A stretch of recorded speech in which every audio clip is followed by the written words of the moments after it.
What's up everyone? Hope you're all having a great day so far. Wraith here with another Doom Eternal lore video, and this topic has been requested a lot, and so here it is. In this video I'll be talking about who is the father, the Seraphim, and their relationship to both Samuel Hayden and Vega. This is going to contain a lot of lore, so sit back, relax, and enjoy the video. Before we get going though, there will be spoilers, so if you haven't played the game yet, be sure to do that so this will all make more sense to you. I really can't say how much I appreciate the support on the channel. We have come a long way and hope to continue strong going forward. If you are new here and love Doom, then be sure to subscribe and be a part of this awesome community. Let's rip and tear those demons together.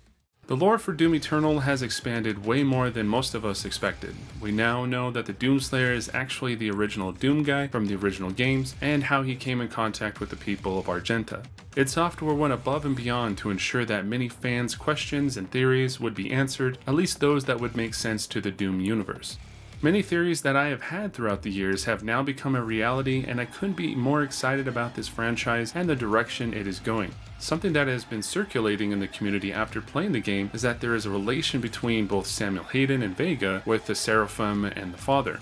For those who don't know or need a refresher, the Seraphim blessed the Doomslayer with terrible speed and power, which allowed him to be a menace to the Dark Realm in his crusade. This was known to us by the Slayer testaments from Doom 2016, and at that time many theories circulated on who exactly is this hooded figure. We now know that he is of Maker origin and is the Chancellor to the Khan Maker named Samer.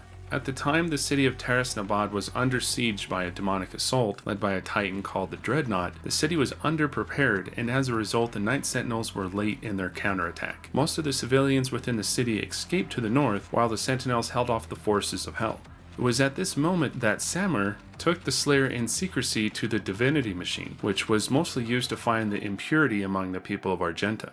However, the machine gave the Slayer godlike powers and made him immortal.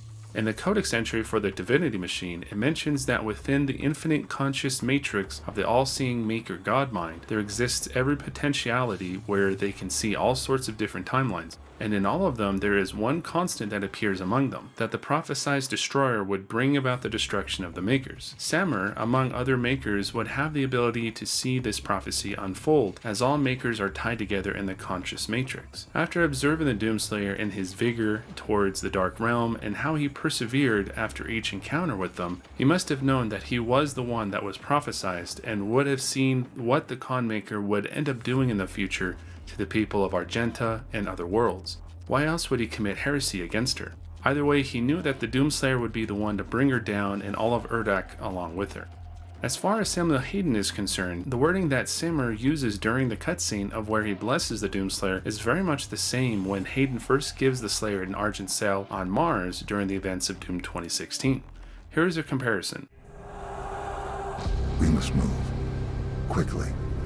There are those who would seek to stop this. I offer you a gift. Take it. It will give you strength. Help you on your journey.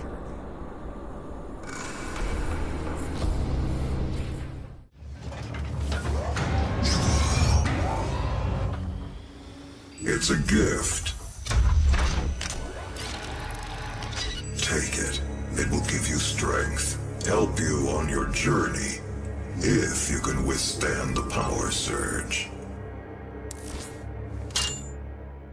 Now of course it could just be a coincidence, but how would Hayden know so much about Urdak and the Doomslayer's past? As far as we know from Doom 2016, the UAC found a lot of texts and history about Argent Dinur, Hell, and the Doomslayer.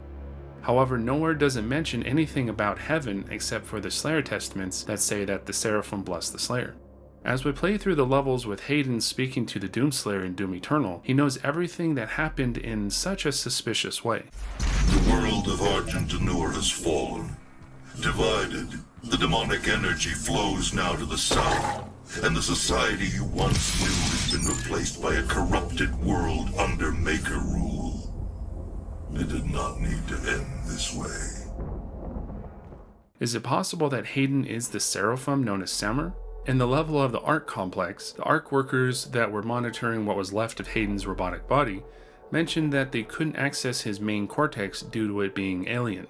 Now, of course, it could just be alien as in they don't understand it since it was that the UAC built his body, or it could be referring that it really is alien as in the technology is not from the solar system.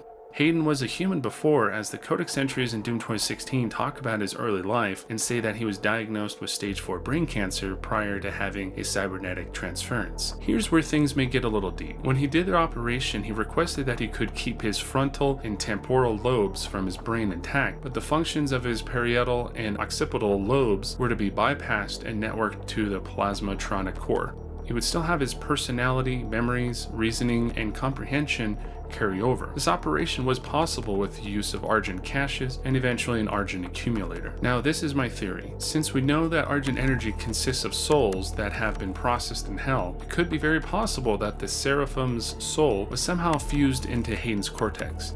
The lore in Doom Eternal mentions that Samuel was exiled, and while he was cast out, he may also be the wretch and updated or built the Praetor suit for the Slayer, then was eventually killed in hell and had his soul processed to make Argent energy. On top of that, Hayden did know quite a bit about the Praetor suit and was successful in installing the tether system. What do you all think about this theory? Is Samuel Hayden somehow the Seraphim or had his knowledge embedded in his cortex? Let me know what you think down in the comments section. In the lore for the Makers, they have existed for millions of years. Their realm, known as Urdak, is translated to either paradise or heaven. However, they wouldn't have been a reality without the one called the Father. Not much is actually known about him except that he was a singular entity and either split to form the Maker race or instead transferred his incalculable power into the vast structure known as Urdak, which then birthed the Makers. The Father could also be referencing God, or at least some heavenly being that possessed an enormous amount of both knowledge and power. According to the level of Urdak, when the Slayer puts Vega into the system, Vega says that he can now see and asks Hayden if he is the Father. Now, insert Vega to activate the portal.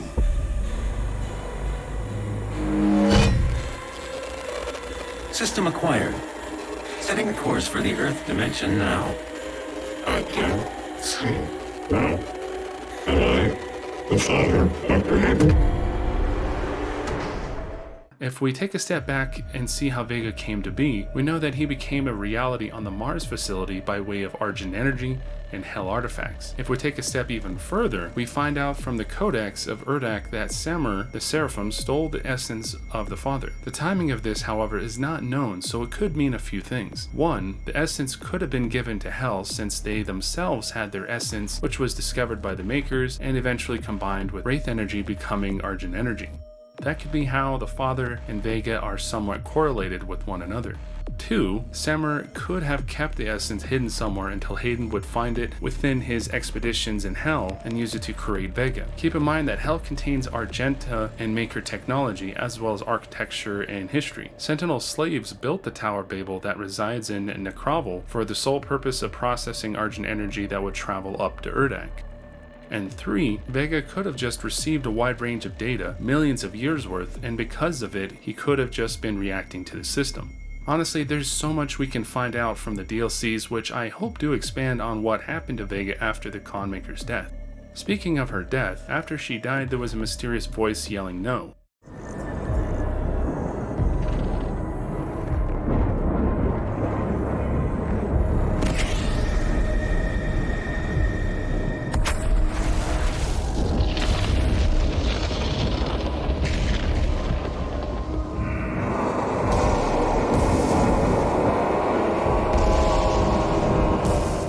At this point, it's very tough to know who it was, but let me know who you think it could be. I kind of think it could be the Dark Lord, as the Conmaker made a deal with him to allow Hell to invade worlds to consume souls, and in return process Argent energy.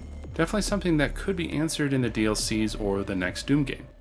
The mystery between the Father and the Seraphim is now something that will start many theories and most likely keep the Doom hype going for months to come. The single-player DLCs that id Software will release later on will most likely cover the time of the invasion on Earth and possibly something else. I really hope that we will get enough content to last a while and to build upon the awesome lore that this game is providing us with. I just can't get enough of Doom Eternal, and it will be something I will dig into for quite some time. I hope you all enjoyed this video and learned something new about the lore for the game. What do y'all think about this topic? It definitely is something that will have us thinking for a while.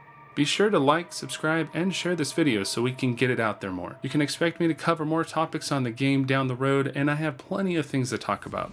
Also be sure to check out my walkthroughs if you haven't yet, and my social media accounts at RipNtear Gaming. I really appreciate the support on the channel, and you guys are all awesome. Until next time, fellow Slayers, don't forget to rip and tear.